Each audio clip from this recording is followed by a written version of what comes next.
My name is Paige Eisner. I'm 34 years old. Stop being dramatic. Brooke's engagement party has 50 guests waiting, my mother said over the phone while I was hemorrhaging alone in an ER at 11 p.m. That was the last time I spoke to either of my parents. 8 years ago, I lost my baby that night, and I lost my family the same night. Not because of the miscarriage, but because of a choice they made. A choice I still can't unhear. What I didn't know was that someone in that family never actually left. For 8 years, he was there.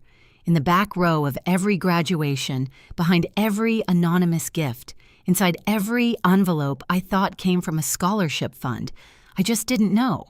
Not until a 6-year-old girl showed up on my doorstep last Christmas Eve holding a handmade photo album. Before I go on, if this story resonates with you, please take a moment to like and subscribe, but only if you genuinely connect with it. And drop a comment telling me where you're watching from and what time it is right now. Now let me take you back to the winter of 2017, the night everything shattered. I need you to understand something first, before the hospital, before the silence, before all of it. I was 26, working night shifts at a county hospital outside of Hartford. I just finished my RN program, top of my cohort, 3 job offers on the table. The day I got my nursing pin, I called my mother. She picked up on the 4th ring. "Mom, I did it. I graduated." There was a pause then. "Oh, that's nice, honey. Listen, can you switch your shift on Saturday? Brooke needs someone to drive her to her final dress fitting, and I have my book club." I said, "Sure, Mom. I'll figure out my shift." That was the pattern. That was always the pattern. My sister Brooke was 4 years older, and in my mother's universe, she was the son. Linda Eisner, that's my mother, posted Brooke's photos on Facebook like a campaign manager. Brooke's engagement, Brooke's new house, Brooke's hair appointment. Every caption read the same. My pride and joy. I don't think I ever appeared on her page. Not once. My father, Richard, was a quiet man, an accountant who came home at 5:30, ate dinner at 6, and disappeared into the garage to listen to baseball on a portable radio. When my mother talked over me at the dinner table, he'd look at me from across the mashed potatoes with this expression, like he was trying to apologize with his eyes, but he never opened his mouth, not once. I used to think being the quiet one meant being the strong one, that if I just kept my head down and worked harder, eventually they'd see me. I was wrong about that. That fall, I found out I was pregnant. 10 weeks. I did the math sitting on my bathroom floor at 2 in the morning, still in scrubs, a plastic test balanced on my knee. The father, his name doesn't matter for this story, had left 3 weeks earlier, packed a bag while I was on a double shift, texted me the word sorry, and blocked my number. I didn't even get a conversation. So there I was, 26, alone, pregnant, and I decided to keep the baby. I wasn't naive. I knew it would be hard, but I also knew I could do hard. I'd been doing hard my entire life. The first person I called was my mother. "Mom, I need to tell you something. I'm pregnant." Silence. Not the warm kind, the calculating kind. "Are you sure this is the right time? Brooke's wedding is in 3 months, and I don't want anything overshadowing it." I held the phone away from my face, stared at the ceiling. "I understand," I said. My mother didn't ask how far along I was, didn't ask how I was feeling, didn't ask about the father. She asked about Brooke's wedding timeline, and then she hung up. The only person who called me back that week was my Aunt Helen, my father's younger sister. She lived 2 towns over. She wasn't loud or dramatic. She just said, "Paige, honey, congratulations. I mean that. You're going to be a wonderful mother."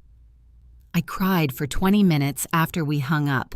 I should have known then. The signs were all there, who showed up and who didn't. But I kept hoping. I kept waiting for my mother to call back and say something different. She never did. 14 weeks in, it happened. I was home after a 10-hour shift, heating soup on the stove. Then a knife of pain, low and sharp, doubling me over the counter. I grabbed my keys, drove myself to the ER, and by the time I stumbled through the sliding doors, there was blood soaking through my scrub pants. Ruptured ectopic pregnancy, emergency surgery. That's what the doctor told me in a voice that was calm, the way doctors are calm, when the situation is not calm at all. "We need to operate now, Paige. Is there someone we can call?" I called my mother. It was 11 p.m. on a Saturday. I could hear music in the background. Laughter, glasses clinking. "Mom, I'm in the ER. They're taking me to surgery. I'm scared. Can you come?" She sighed. Actually sighed. "Paige, I can't just leave. There are 50 people here. You'll be fine. The doctors know what they're doing. Don't be dramatic." Then I heard it in the background, my sister's voice, sharp, annoyed. "Who is it? Tell her we're busy." My mother lowered her voice like she was shielding the party from the inconvenience of me. "I'll call you tomorrow. Okay, get some rest." She hung up. I went into surgery alone. A nurse whose name I'll never forget, Karen, a woman I barely knew, held my hand while they put me under. She said, "You're not alone, sweetheart. I'm right here." A stranger said the words my mother wouldn't. I woke up in recovery.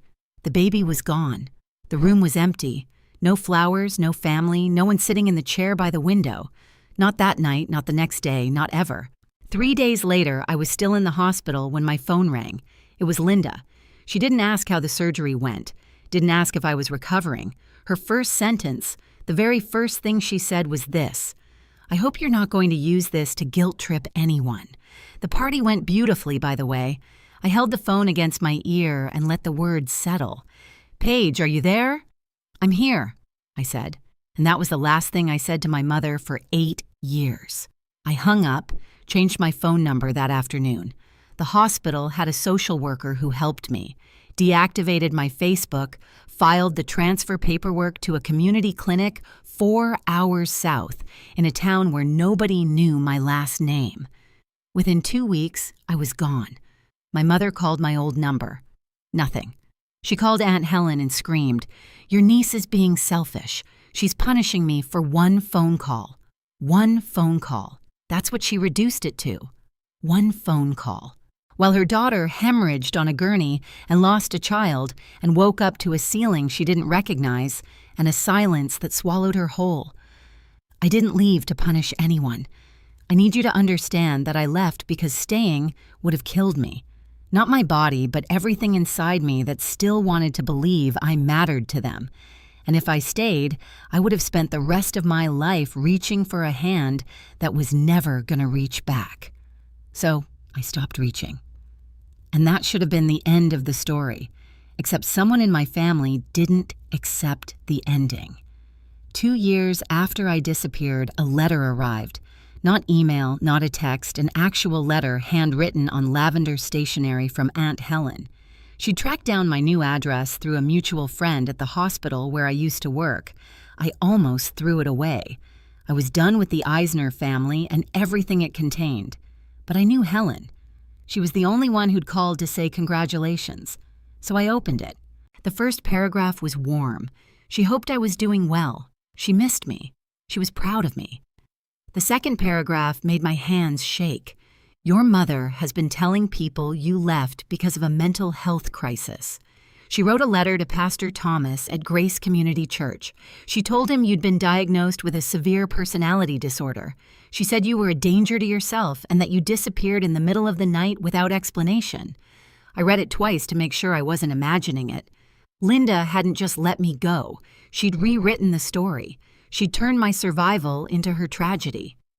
Helen wrote that Linda now hosted monthly family dinners, invited all the aunts, uncles, cousins, and at each one, she'd pause before the meal and ask everyone to bow their heads for Paige. A full minute of prayer for me, the daughter who hadn't been diagnosed with anything, the daughter who left because her mother chose a party over her life. "Everyone believes her," Helen wrote. "She's very convincing." At the bottom of the letter, one more line, almost a footnote, easy to miss. "Your father asked me to keep the original letter your mother sent to Pastor Thomas, just in case." I didn't understand what that meant. Not yet. I kept going. That's the thing nobody tells you about cutting off your family. The world doesn't stop. Your alarm still rings at 5 a.m. Your patients still need you. The rent doesn't care that you cried in the shower for 40 minutes. So I worked. I studied. I applied to a nurse practitioner program at the State University and got in on the first try. For 2.5 years, I worked full-time and went to school full-time. I drank more coffee than water. I slept in the break room between shifts. I told no one about my family because there was nothing to tell. They didn't exist in my new life. The day I graduated, walked across that stage, Master of Science in Nursing, nurse practitioner certification. I looked out at the audience, rows and rows of families, mothers crying, fathers holding flowers, siblings waving phones. My row was empty. I told myself it didn't matter, that the degree was for me, not for an audience. And that was true. But it was also true that I scanned every row back to front, looking for a face I recognized. I didn't find one. I smiled, shook the dean's hand, and told myself, this is enough. I got a job at a community health clinic, treating uninsured patients, running the women's health program. My coworkers became my people. I bought a small apartment, put a plant on the windowsill, adopted a cat named Olive. Every Christmas, I signed up for the overnight shift, 12 hours. It was easier than sitting alone in my apartment, listening to other people's celebrations through the walls. I built a life I'm proud of, but there are nights, especially in December, when the silence in my apartment feels louder than anything. What I didn't know was that at my graduation, someone was sitting in the very last row. I wouldn't find out for another 6 years. Fast forward Christmas Eve. This past year. I'm 34. I live in a small Connecticut town where the main street has a bakery, a hardware store, and a church with a bell that rings on the hour. My apartment is on the second floor of an old Victorian. Creaky stairs, drafty windows, but the light in the morning is beautiful. I just finished a 10-hour shift at the clinic. Flu season, every room full. I came home, peeled off my jacket, and poured myself a glass of wine I'd been thinking about since noon. My Christmas tree was small, 3 feet, tabletop, pre-lit. I'd hung exactly 7 ornaments. All of the cat was asleep underneath it. Snow was falling outside. Soft, the kind that makes everything quieter. My phone buzzed. Aunt Helen. Merry Christmas, sweetheart. I have something I need to tell you, but it has to be in person. Can I stop by tonight? I stared at the message. Helen had respected my space for years. She sent birthday cards, the occasional letter. We spoke on the phone every few months, short, warm conversations. She never pushed. She never mentioned my parents unless I asked. For her to want to come in person on Christmas Eve, something was different. Of course, come whenever you're ready. I put the kettle on, straightened the pillows, tried to ignore the knot forming at the base of my throat. At 7:00 p.m., the doorbell rang. I walked to the door, turned the handle, and looked out, but it wasn't Aunt Helen standing there. I looked down and saw a pair of brown eyes I had never met staring up at me. A little girl, maybe 5 or 6, dark blonde hair tangled from the wind, holding a book pressed against her chest like it was the most important thing in the world. The girl looked up at me. Snow dusted her eyelashes. "Are you Aunt Paige?" I couldn't move. I couldn't speak. No one had called me aunt in 8 years. No one in my family had called me anything in 8 years. "Are you Aunt Paige?" she asked again, smaller this time, like she was afraid she had the wrong door. Yes, I'm Paige. She held out the book. "Grandpa said to give this to you. He said you'd know what it means." My hands took it before my brain caught up. It was heavy, leather-bound, cracked at the spine, held together with a rubber band. On the cover, in shaky handwriting, I recognized instantly my father's. 3 words for Paige.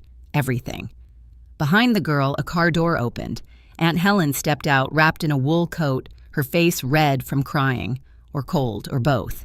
She walked up the steps slowly. She looked 10 years older than the last time I'd seen her. "Her name is Lily," Helen said. "She's Brooke's daughter, your niece."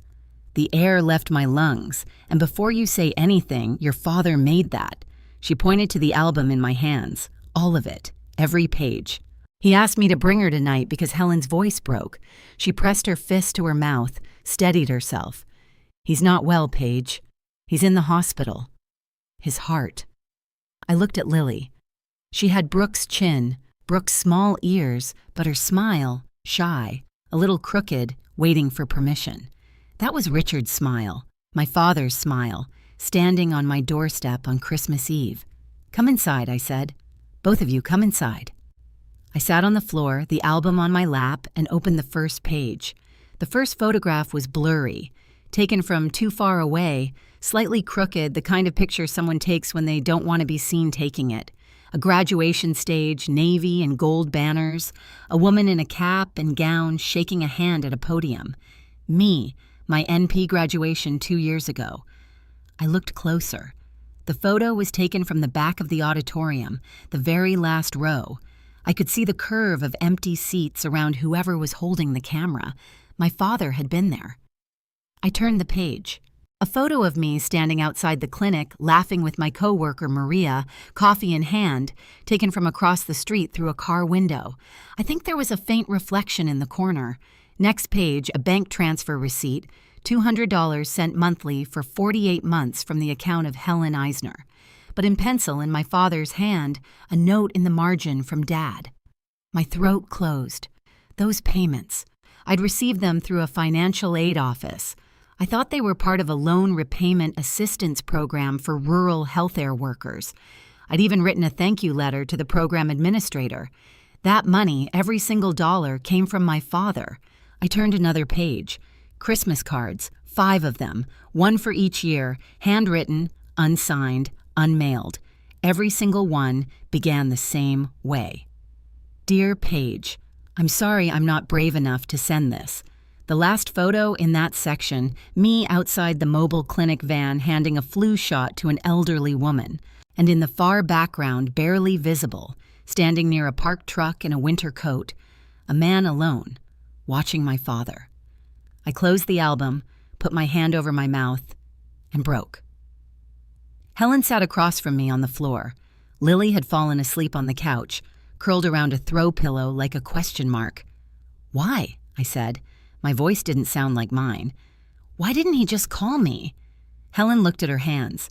"Your mother controls everything. The bank accounts, the car, the house title. He could have called. She checks his phone every night, every message. He could have left. She told him if he contacted you, she'd make sure Brooke cut off access to Lily. He lives for that little girl, Paige. She's the only piece of his life that still has light in it." I wiped my face with my sleeve, so he chose silence. Helen leaned forward. "He chose the only rebellion he could. Every photo in that album taken on days he told your mother he was going to Home Depot. Every dollar sent from my account so it wouldn't show on their statements. Every card written at my kitchen table at 6 a.m. before your mother woke up." I looked at the sleeping child on my sofa. My niece, a person who existed in the world and had my blood in her veins, and I hadn't known her name until 10 minutes ago. "Does my mother know where I live?" Helen hesitated. "I accidentally mentioned your town once, 2 years ago." She said. Helen stopped. "Tell me," she said. "Good. Let her rot in that little town. At least she's not here embarrassing us." The words landed exactly where they were meant to, but they didn't break me. Not anymore. I'd spent 8 years building a spine that my mother didn't have the blueprints for. "Helen, is there something else in this album?" She looked at me, turned to the last page. "I know this is getting heavy. If you're watching and this hits close to home, if you've ever felt invisible to the people who are supposed to love you the most, drop a comment. I see you, Paige, or if you'd handle this differently, tell me what you'd do. Like this video if you want to see what happens next. Now, the last page of that album." I turned to the last page. It was a photocopy, slightly grainy, as if someone had pressed the original against a library scanner, a letter typed on Grace Community Church stationery, dated 6 years ago. I recognized my mother's phrasing before I finished the first line. Nobody else talked like that. The careful manicured sentences designed to sound concerned while burying a knife. "Dear Pastor Thomas, I am writing to you with a heavy heart about my youngest daughter, Paige. As you may know, she left our family suddenly and without explanation. What I haven't shared publicly is that Paige has been diagnosed with a severe personality disorder. She has become a danger to herself and has refused all treatment. We are devastated. I read it twice, 3 times. None of it was true. Not one word. I had never been diagnosed with anything. I had never refused treatment for anything. I left because my mother told me to stop being dramatic while I was losing my baby. And she had put it in writing, sent it to a pastor, let it circulate through a congregation of people who knew my name. How did Dad get this? My voice was flat. Pastor Thomas gave him a copy, Helen said quietly. He kept the original in his office. He told your father it didn't sit right. That a mother who writes a letter like that but never once asked the church to visit her daughter or offer help. Something didn't add up. Why didn't Dad use this sooner? Helen looked at the sleeping girl, then back at me. He was afraid of losing everything, but 2 months ago they found a blockage in his heart. He scheduled for surgery on the 26th, and he told me if I don't make it, at least let Paige know she was never forgotten. And then Helen said something that changed everything. Your mother organized the Christmas Eve service at Grace Community this year. I looked at Helen. She what? She's giving a speech tonight about family forgiveness. And Helen paused, choosing her words carefully. The pain of losing a child who chose to leave. I almost laughed, But the sound that came out of my throat wasn't laughter. It was something older and sharper. She's performing, I said, in a church on Christmas Eve. She's been rehearsing for a week. The whole congregation will be there, 60, maybe 70 people. The same people who got that letter. The same people who pray for you every month like you're some cautionary tale. I stood up, walked to the window. Outside, the snow was falling harder. The street lamp threw a cone of yellow light across the sidewalk. Somewhere down the block, I could hear carolers. I looked at Lily on the sofa, at the album on the floor, open to the page with the Christmas cards my father had written and never sent. At the photo of him standing alone in the snow outside my clinic, watching me through a window like a man visiting a grave. I'm not going there to fight her, I said. Helen nodded. No one's asking you to fight. Then what are you asking? She stood, walked over to me, put her hand on my shoulder gently, the way you touch someone who might shatter. If you don't go, her version of the story is the only one that survives. And your father lying in that hospital bed, he'll know he spent 8 years building that album for nothing. I looked at the album again. Then I looked at my phone. Then I did something I hadn't done in 8 years. The phone rang twice before he answered. Grace Community Church, this is Pastor Thomas. Pastor Thomas, this is Paige Eisner. A long pause, not uncomfortable. More like the pause of a man who'd been waiting for a phone call he wasn't sure would ever come. Paige? His voice softened. I've been hoping to hear from you. You have? I've been waiting for this call for 6 years, if I'm being honest. I kept that letter your mother sent because it didn't sit right with me. A mother who writes that about her daughter, but never once asks me to visit you. Never asks the church to reach out. Never provides a doctor's name or a treatment center. She just wanted people to know her version. My chest tightened, not from pain, from something that felt dangerously close to being believed. I'm not asking you to take sides, Pastor. I'm not taking sides. I'm standing with the truth. There's a difference. I pressed my forehead against the cold window glass. Can I come to the service tonight? You're always welcome in God's house, Paige. You always have been. I didn't lay out a strategy. I didn't plan an ambush. I want you to understand that clearly. I wasn't going to that church to humiliate my mother or create a spectacle. I was going because for 8 years a woman had stood at a podium in front of people I grew up with and told them I was broken. And I was going to walk in whole, standing, breathing, and let my presence be the answer. Helen would take Lily home. She didn't want the child there for what might happen. I agreed. I would go alone.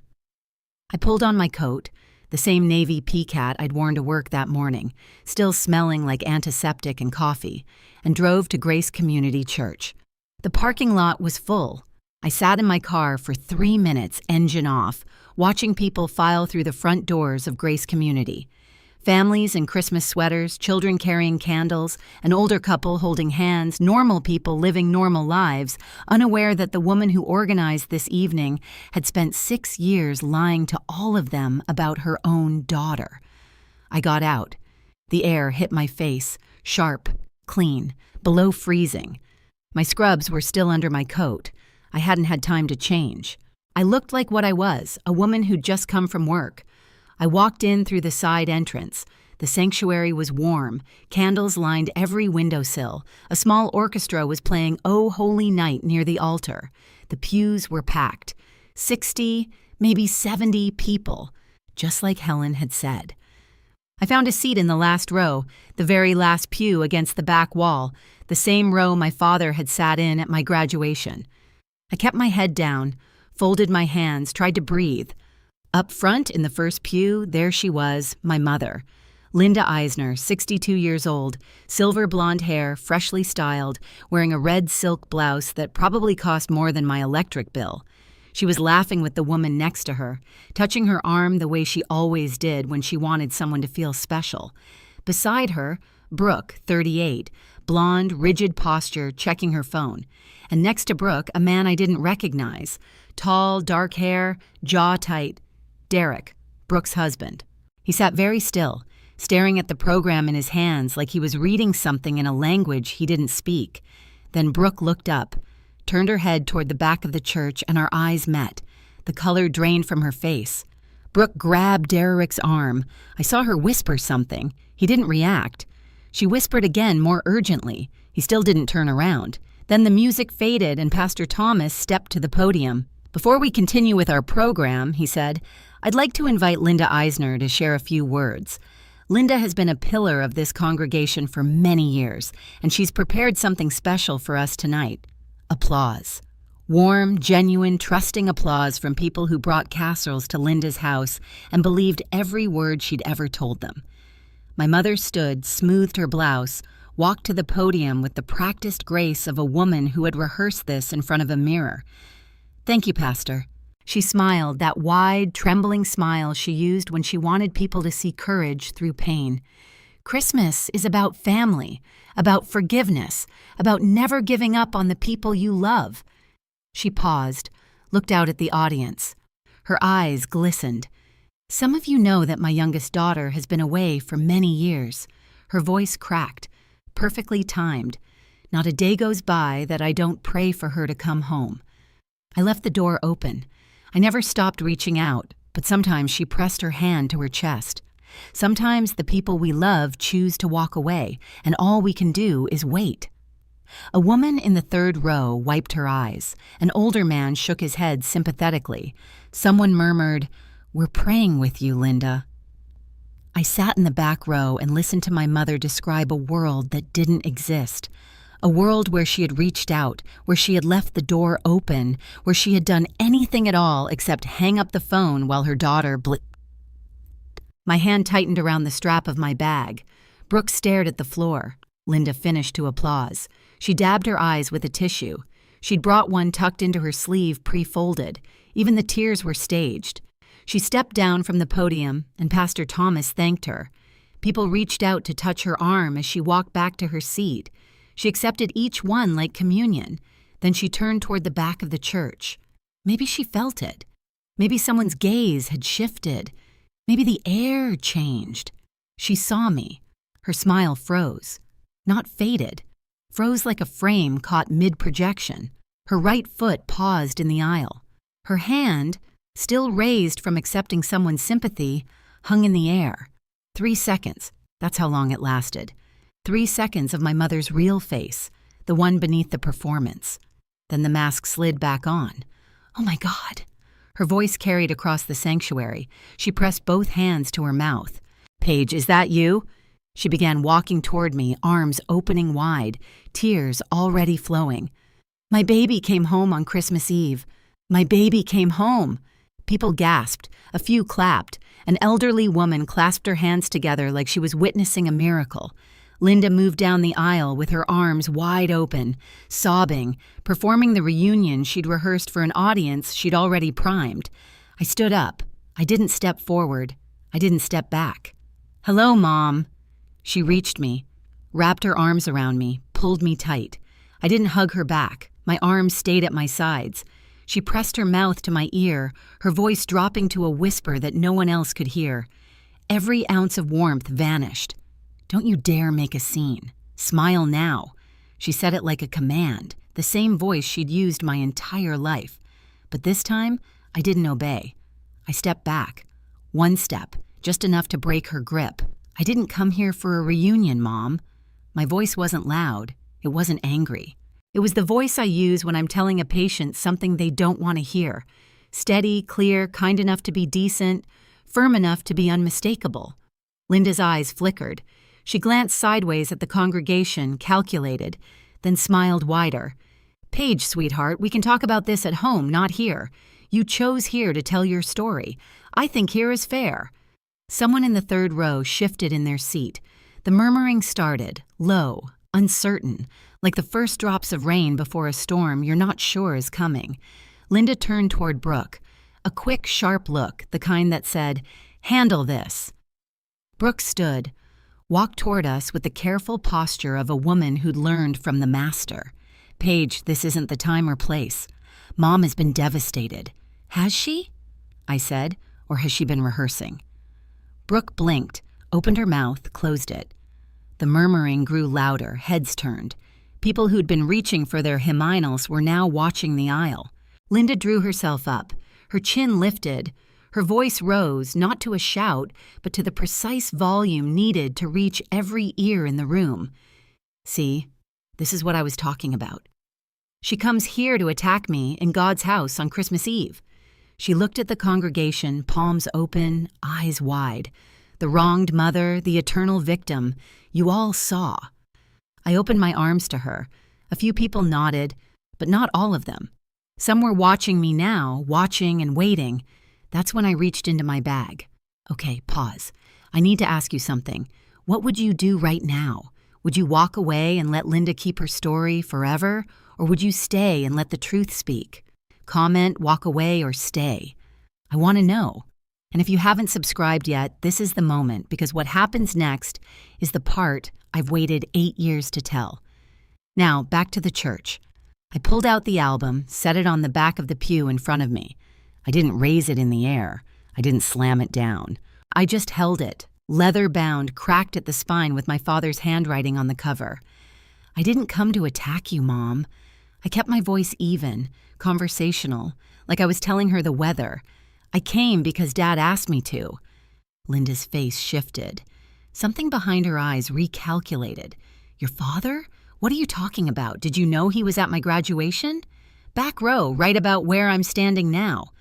I opened the album to the first page and turned it so the people nearest to me could see the grainy photo of the auditorium, the empty seats, the lone figure holding a phone camera. "Did you know he sent money every month so I could finish school? Did you know he wrote me a Christmas card every single year and never mailed them because he was afraid of you?" Silence. Not the comfortable silence of a church at rest. The heavy, airless silence of a room full of people realizing they might have been lied to. "That's ridiculous," Linda said. Her voice was still controlled, but her jaw was tight. "Your father agrees with me completely. He always has. Dad is in the hospital right now, heart surgery on the 26th. I closed the album gently. He made this album, every photo, every receipt, every unsent card, because he didn't know if he'd get another chance to tell me the truth."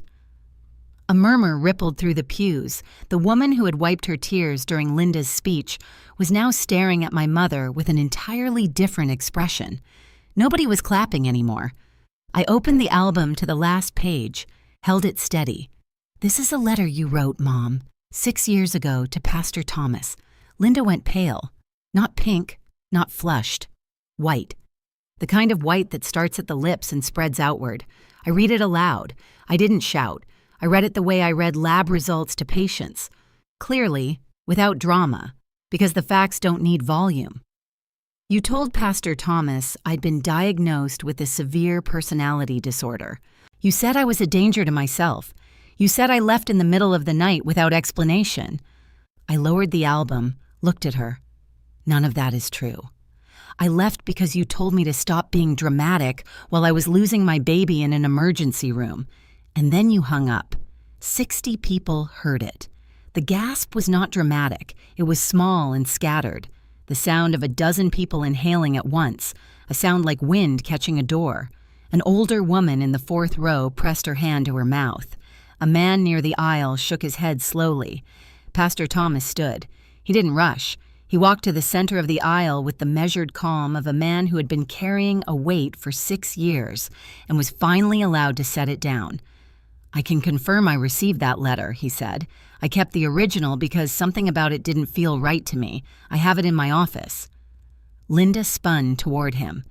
Thomas, how dare you? I'm not taking anyone's side, Linda. I'm confirming a fact. Brooke shot to her feet. Paige, you're being manipulative. Mom was just trying to protect our family. And then a voice no one expected spoke from the first row. Derek, sit down, Brooke. Every head turned. Derek stood slowly. He was tall, and in that small church, he seemed to take up the entire aisle. His hands were at his sides. His voice was steady, but there was a tremor in it. The kind that comes not from weakness, but from a man saying something he's held inside for too long. I need to say something I've known for 2 years. Brooke's face collapsed. Derek, don't. He didn't look at her. He looked at me. Brooke told me during an argument she said she heard your phone call that night, the night you were in the ER.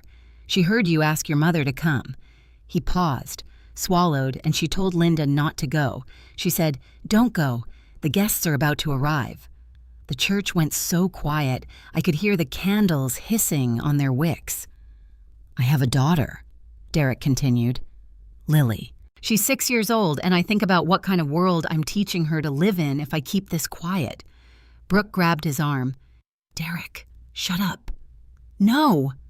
Linda stepped forward, her voice cracking open now, the mask fully slipping. This is slander. You're all attacking me. Mom, I said it the way you'd say it to stop a child from running into traffic. Not angry, just clear. I didn't come here to attack you. I came here because for 8 years you told everyone I was broken. I paused. Let the silence hold. I'm standing here in front of everyone so they can see for themselves that I'm not. No one spoke. Not Linda, not Brooke, not a single person in that church. My mother's lip trembled, and I watched her reach for the only weapon she had left. Then my mother did the one thing I never expected. She didn't apologize. She didn't cry. She didn't fall to her knees or beg for forgiveness. That would have required her to admit she was wrong. And Linda Eisner, in 62 years of living, had never once admitted she was wrong. Instead, she turned to the congregation slowly, deliberately, and she said, "You're all going to believe her." Her voice was ice. After everything I've done for this church, I organized the bake sales, I ran the Christmas drive. I was here every single Sunday while she jabbed a finger in my direction without looking at me, was off doing God knows what in some town nobody's heard of. Nobody responded. Fine. She straightened her blouse, lifted her chin. Fine, if that's how it is. She turned to the first pew. Brooke, we're leaving. Brooke didn't move. For the first time in 38 years, Brooke Eisner Caldwell did not stand when her mother told her to stand. She sat with her hands in her lap and her eyes on the floor, and she didn't move. Linda looked around the room at the faces she'd cultivated for years, the women she'd organized potlucks with, the men she'd sat beside at fundraisers. Not a single one of them stood to leave with her. She walked up the aisle alone, her heels clicked against the stone floor. At the door, she stopped, turned, looked at me one last time. You always were ungrateful. Merry Christmas, Mom, I said. She pushed through the heavy wooden door. A gust of December air rushed in, cold and sharp and clean. Snow swirled across the threshold, and then the door closed behind her, and she was gone. The candles on the window sills flickered from the draft, then steadied, then burned still. For a moment, nobody moved. Then Pastor Thomas walked to me, not quickly, with the unhurried warmth of a man who'd been a shepherd for 30 years and knew that sometimes the most important thing is simply showing up. Welcome home, Paige, he said, and he shook my hand. Behind him, a woman stood from the fifth pew. Ruth Adler, 81 years old. I remembered her from childhood. She used to bring lemon bars to every church picnic and call all the kids sugar. She walked straight to me and put her arms around my shoulders. I'm so sorry, honey. We believed her. We shouldn't have. I hugged her back. You believed what you were told. That's not your fault. Others followed one by one. Not everyone. Some stayed in their seats, uncertain, caught between the story they'd believed for years and the one standing in front of them. I didn't blame them, Belief is a heavy thing to rearrange in a single evening, but enough people came, enough to fill the silence my mother had left behind. When the crowd thinned, I looked at the first pew. Brooke was still sitting there. Derek was beside her, not touching her, not comforting her, just sitting. I walked over, stood in front of my sister. She looked up. Her mascara had run. She looked smaller than I remembered. "I'm not going to pretend I'm okay with what you did," I said, "but I'm not going to hate you either. Not tonight." Brooke opened her mouth. Her chin wrinkled. Her voice came out like something squeezed through a crack. "I'm sorry." "Saying it is the easy part," I told her. Then I turned and walked to the side exit of the church into the cold toward my car. I had somewhere to be. The hospital was 40 minutes away. I drove through empty streets with the radio off. The windshield wipers beat a rhythm against the snow. Steady, patient, relentless. The same rhythm my father had kept for 8 years. I arrived at Hartford County Medical at 10:15 on Christmas Eve. The parking lot was almost empty. The lobby smelled like floor cleaner and artificial pine. A nurse at the desk recognized me. "I'd done a rotation here years ago. Room 412, she said. "He's been awake all night. I think he's waiting for someone." I took the elevator, walked down the hall, stood outside room 412, and looked through the glass. Richard Eisner, 66 years old, lying in a hospital bed with an IV in his arm and a heart monitor beeping softly beside him. His hair was thinner than I remembered. His face was gray, but his eyes, open, alert, fixed on the door. Those were the same eyes that had looked at me across dinner tables for 26 years, trying to apologize without words. I pushed the door open, stepped inside. We looked at each other. For the first time in 8 years, my father and I were in the same room. No distance, no camera zoom, no rubber-banded album between us. I set the album on the edge of his bed. "I got your gift, Dad." His face crumpled. Not dramatically. Slowly, the way a dam breaks when the water has been pressing against it for so long that it doesn't explode. It just gives way. I should have been braver, Paige, every single day. I should have been braver. I took his hand. It was thin and warm. "You were there," I said. "In every back row, in every envelope, you were there." He cried. I'd never seen my father cry before, not once in my whole life. "I'm not ready to forgive everything," I told him. "But I'm here and I'm not leaving." "That's enough," he said. "That's more than enough." We sat together for a long time. The heart monitor beeped. Snow hit the window in soft ticks. Somewhere down the hall, a nurse was humming Silent Night. Eventually, Richard spoke again quietly, like a man sharing a secret he'd been rehearsing for months. "I need to tell you something else." I squeezed his hand. "Okay. 6 months ago, I contacted a lawyer through Helen. Your mother doesn't know." I waited. "I filed for legal separation last month. My half of our assets, the savings, my pension, the investments. I've set up a trust for you and for Lily." I stared at him. "Dad, it's not about the money. It's about her not being able to hold it over anyone anymore. Not me, not Helen, not that little girl." He looked at the ceiling. "Your Aunt Helen is my power of attorney if anything happens during the surgery. She'll handle everything." I didn't know what to say. This quiet man, this man who had spent 40 years nodding silently at the dinner table while his wife controlled the thermostat, the budget, the guest list, the narrative, had spent 6 months dismantling the cage from the inside. "Dad, that's huge." He almost smiled. "It's 8 years overdue." I didn't celebrate. This wasn't a victory. It was a 66-year-old man lying in a hospital bed the night before heart surgery, finally choosing to stop being afraid. There was grief in it. There was loss in it. There was the wreckage of a 40-year marriage that had been held together not by love, but by control. "That's not revenge, Dad," I said softly. "That's just finally." He nodded, closed his eyes. His grip on my hand loosened, not letting go, just resting. I stayed until he fell asleep. The week after Christmas, things moved quickly. I don't say this with satisfaction. I'm telling you what happened because you deserve to know that actions have consequences, even when you've spent decades believing you're immune to them. The church board met on December 28th. Ruth Adler, the same woman who had hugged me in the aisle, sat on that board. So did 3 other people who had been in the sanctuary on Christmas Eve. They didn't vote to expel Linda. They didn't ban her. They simply, quietly, and unanimously asked her to step back from her organizational responsibilities for the foreseeable future. Ruth told Helen, "We think it's best for everyone." Linda called every aunt, uncle, and cousin in the Eisner family. She had a new script ready.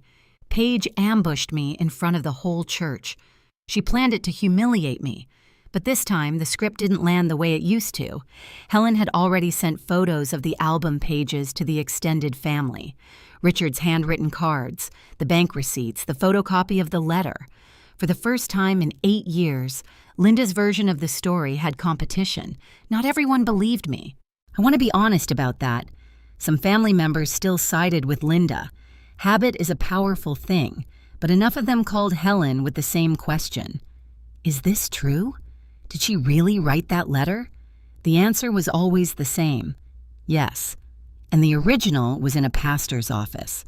Derek texted me on New Year's Day, short, direct. "Give her time, but I want Lily to know her aunt." I read it twice, then typed back. "I'd like that." Linda was alone in the house on Maple Drive. No one locked her out. No one needed to. The doors were open. The rooms were just empty. December 26th, 6:30 a.m. I sat in the surgical waiting room at Hartford County Medical with a paper cup of coffee I hadn't touched. Helen sat beside me knitting something. A scarf, I think, the needles clicking softly. She always needed her hands busy when she was afraid. I was wearing my scrubs, not because I was working, but because they were the only clothes that felt right. I'd spent 10 years in these clothes, standing on the other side of operating room doors, telling families to breathe, to wait, to trust the team. Now I was the family. Now I was the one being told to breathe. The surgery was scheduled for 4 hours, coronary artery bypass. The surgeon, Dr. Reeves, had explained the risks the night before, and I had nodded along, understanding every clinical word and feeling none of the clinical calm. Hour 1. Helen knitted. Hour 2, I paced. Hour 3. I sat down and stared at the scuff marks on the floor and thought about all the years I had missed. Birthday dinners I was never invited to. Sunday phone calls that never came. A father who drove 4 hours to sit in the back row of an auditorium and then drove 4 hours home without saying a word. Hour 3 and 47 minutes. Dr. Reeves walked through the double doors, mask around his chin. Surgery went well. He's strong. He'll be in recovery within the hour. Helen dropped a stitch. She didn't care. She grabbed my arm and laughed the way people laugh when they've been holding their breath for too long. I cried. And for the first time in 8 years, I didn't cry alone. When Richard opened his eyes in recovery, I was there, sitting in the chair by the window, the chair that had been empty the last time I woke up from surgery. He saw me, smiled. "You're still here." "I'm still here, Dad." 1 week later, I drove to Aunt Helen's house to pick up a casserole she'd made for Richard's homecoming. That's what she told me anyway. I think she just wanted me in the same room as Lily again. The girl was sitting at Helen's kitchen table, coloring. She looked up when I walked in, and her whole face changed. Not excitement exactly, but recognition, like she'd been waiting. "Hi, Aunt Paige." "Hi, Lily." She went back to coloring. I sat across from her and watched her work, tongue between her teeth, crayon gripped tight, completely absorbed. After a few minutes, she folded her paper in half, pressed the crease with her palm, and slid it across the table to me. I opened it. 2 figures drawn in crayon. One tall, one small, holding hands. The tall one had brown hair and a blue jacket. My PC coat, I realized. The small one had yellow hair and a red bow. Underneath, in the careful, oversized letters of a child learning to write, "Aunt Paige plus me." My throat closed. "Lily, did Grandpa tell you about me?" She nodded. Matter of fact, like it was the most obvious thing in the world. "Grandpa shows me your picture every night before bed. He says you're the bravest person he knows." I looked at the drawing. Then I looked at Helen, who was standing in the doorway wiping her eyes with a dish towel. 8 years. I'd spent 8 years believing I'd been erased, that I existed nowhere in my family's memory, that I'd been written out of the story so completely that no one even remembered there was a story to tell. But in a 6-year-old girl's bedroom, a girl I'd never met, there was a picture of me on the wall.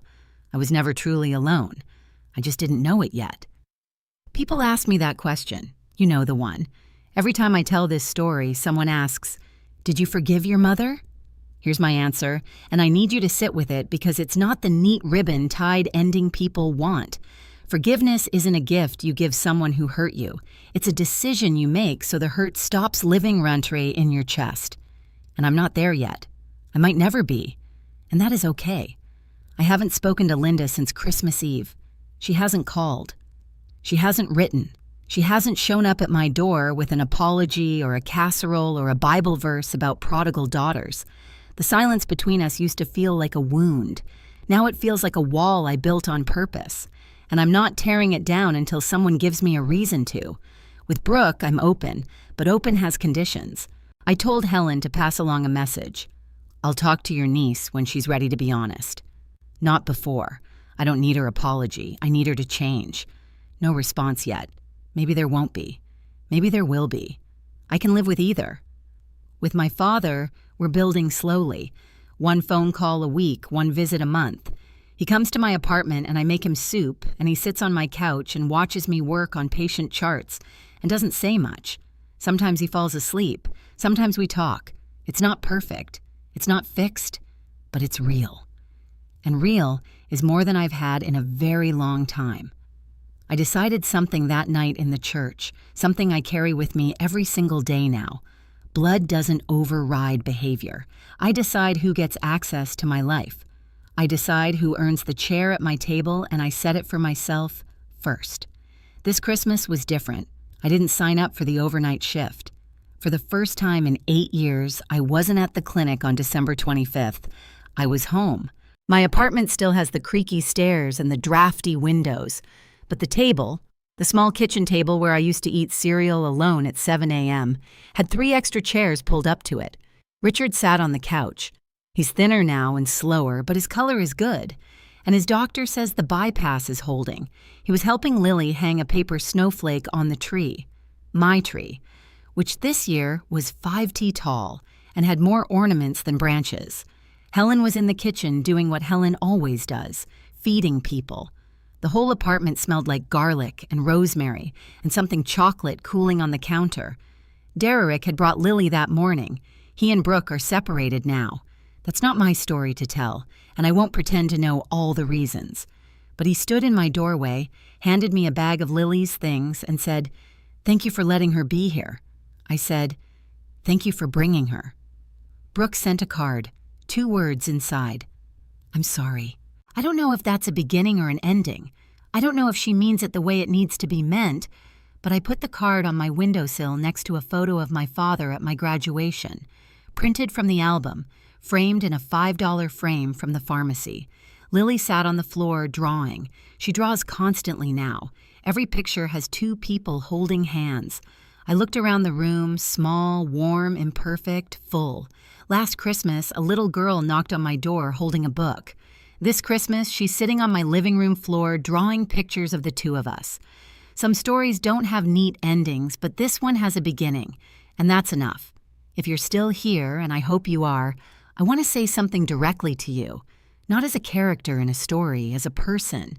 If you recognized any of this, the favoritism, the gaslighting, the way a parent can smile for the room while gutting you behind closed doors, I want you to know something.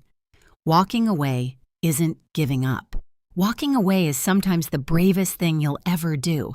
I know because I did it at 26 alone in a hospital gown, and it saved my life. And if there's someone who's been loving you from the back row, someone you didn't know was there, don't be too proud to let them in when they finally step forward. My father isn't perfect. He was quiet when he should have been loud. He was careful when he should have been reckless.